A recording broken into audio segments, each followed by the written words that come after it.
संयम की प्रतिमूर्ति विद्यासागर जी महाराज के प्रेरक संस्मरण। आचार्य सिंह जी जब अजमेर गर्मी में थे तो नसिया से करीब 2 किलोमीटर दूर कोई शमशान घाट है। उस शमशान घाट में गुरुदेव रात के समय चले जाते थे, यही शाम के समय चले गए। पूरी रात इस पंचम काल में भी जिन आचार्य परमेष्ठी को आप इतने गदगद भाव से देखते हैं, उनकी जवानी का वह साधना का एक पल आपको देखना होगा कि शमशान घाट में मुर्दा जल रहा है, लोगों के अधजले मुर्दे पड़े हैं, कुत्ते बिलबिलाते हैं, चीखते चिल्लाते हैं, और शमशान घाट में खूंखार कुत्तों का आतंक बहुत रहता है। और ऐसे खूंखार कुत्ते कि वो किसी को भी काटने और मारने की सामर्थ्य रखते हैं। इन सब प्रतिकूलताओं को दिमाग में रखने के बावजूद आचार्य भगवंत भी पूज्यपाद स्वामी की वह कारिका इक्षन्ते कांत संवास निर्जरः जनितादरः, इस सूत्र को अनुभव करने के लिए अजमेर में नसिया छोड़ करके शमशान घाट में जाकर के रात्रि योग स्थापित करते थे। उनके साथ उस समय भूत बलि सागर जी महाराज और दूसरे अन्य महाराजों का भी, जहां मेरे नाम में नहीं है, समय सागर जी महाराज श्री भी, योग सागर जी महाराज श्री भी, वहां पर जाकर के शमशान घाट में आचार्य सिंह जा रहे हैं इसलिए वो भी जाकर के साधना करते। अब सबको तो धक धक दुख दुख लगती, सबका बैराग एक जैसा तो नहीं होता, किसी का कम किसी का ज्यादा। उसमें आचार्य महाराज कोई पाटा नहीं। जैसे ये गुण मणिमाली मुनि महाराज रात्रि योग स्थापन करके जमीन पे लेट गए, ठीक ऐसे ही गुरुदेव उस शमशान में जाकर के पूरी रात निकालते थे बिना पाटे के बंधुओं। एक बार तो गुरुदेव यहां से गए और दूसरे दिन वहीं पे राख पड़ी थी, उसी राख से केश लॉन्च करके और वापस तीसरे दिन उपाश्रय में आए। लोग ढूंढते रहे महाराज कहां है, महाराज कहां है। उन्होंने देखा कि रात में तो गए थे तो सब ठीक था, सुबह बिल्कुल केश लॉन्च वगैरह सब हो गया है, राख लगी है, उठ करके चले आए। आचार्य सिंह जी से पूछा, गुरुदेव? बोले कुछ नहीं, आज केश लॉन्च का समय आ गया था, वहीं पे राख पड़ी थी, तो मैंने कहा एकांत भी है, उसी राख से केश लॉन्च किया और वापस चले गए। किसकी सामर्थ्य है? अभी भेज दो किसी को, जैसे जनता छोड़ के चली जाए, ऐसा ऐसा लगता है भैया यहां से कोई आया कि यहां से कोई आया। लेकिन आचार्य श्री जी बहुत धैर्य के साथ साधना को आकार दिया। उन पलों को आप सोचिए मात्र।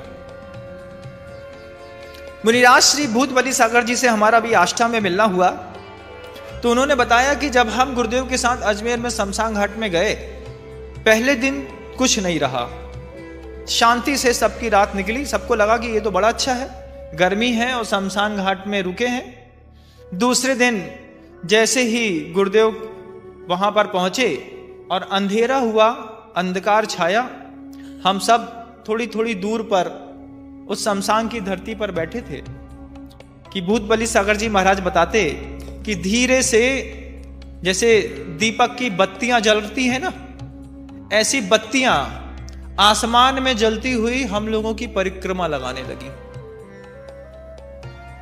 अब ऐसी परिक्रमा लगाने लगी, जो भी साधु थे सब धक, ये तो अब भूत आ गए, अब गड़बड़ हो गया, अब पता नहीं क्या होगा।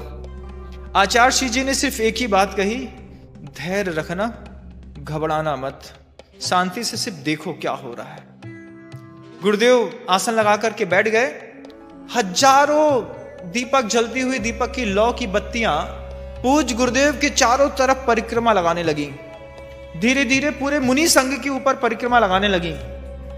पूरी रात उन बत्तियों की परिक्रमा लगाते लगाते निकल गई। दूसरे दिन जैसे ही सुबह हुई, पूरी रात तो जगते में निकल गई, पता नहीं कब सोए और बत्ती सीरई में गिर जाए, कौन परेशान करे, कौन सोता है। गुरुदेव पूरी रात ध्यान और सामायिक में लीन होकर के आत्मा के उस पवित्र स्वभाव का चिंतन करते रहे। पूरा रात निकल गई बंधुओं गुरुदेव के इस प्रयोग को करते।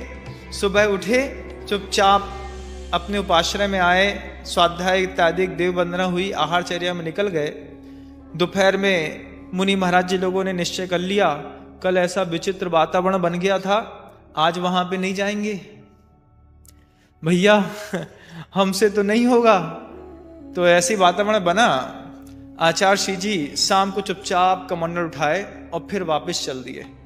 कहाँ? वहीं जहां कल गए थे। अरे कल तो इतना हो रहा था, आज मत जाइए, आप लोग यहीं रुकिए, कोई मना नहीं है, मैं होकर के आता हूं। आचार्य जी बहुत सहज में बोलते हैं, आपका साहस नहीं है, धर्मशाला है, उपासना है, आप बैठिए, मैं होके आता हूं। भक्ति कितनी लाजवाब होती है। जैसे ही गुरुदेव ने अपना कदम फिर अजमेर के शमशान घाट में जाने के लिए उठाया, दूसरे मुनि महाराज भी कमंडल उठा के चलते बने। तो एक महाराज जी दूसरे से कहते हैं, क्यों, तुम तो कह रहे थे कि डर लगता है। बोले जब गुरु साथ में है तो काय का डरना भैया, पहला दुख तो वो उठाते, बाद में अपन को मिलने वाला है। आचार्यों की सबसे बड़ी खूबी रही है कि जब भी दुख का समय आया है तो पहला पैर आचार्य परमेष्ठी खुद रखते हैं।